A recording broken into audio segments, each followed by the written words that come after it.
there's probably a lot of unlearning that we need to do as organizations. And in order to build playfulness into our cultures, and it's not about putting a ping pong table or a fun slide in reception. Those things might be interesting and important for some kind of engagement, but in lieu of them being useful to affect change in an organization, they're just sculptures of intention and not action.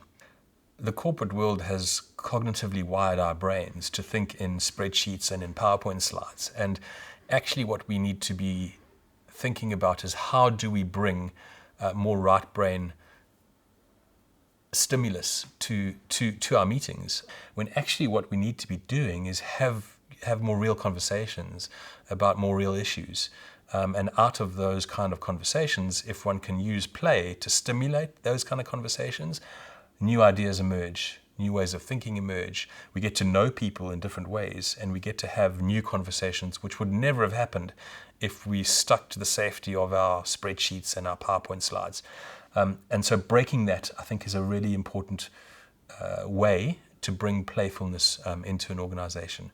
Think about maybe a meeting where you ban, spreadsheets and slides, and you ask people to bring only visuals with them, and they have to talk about the concept that they're needing to present, or they have to have a meeting around a project, but there's only a visual metaphor on the table, to open up conversations in new ways. I mean, call that a Pictionary meeting if you like, but it's those kind of mechanisms that we need to insert into our day-to-day activities, not reserve them for once-a-year workshops where we have creative exploration, but actually do that on a more regular day-to-day basis, so that we've got both left and right brain thinking in the organization, and not just default position left brain.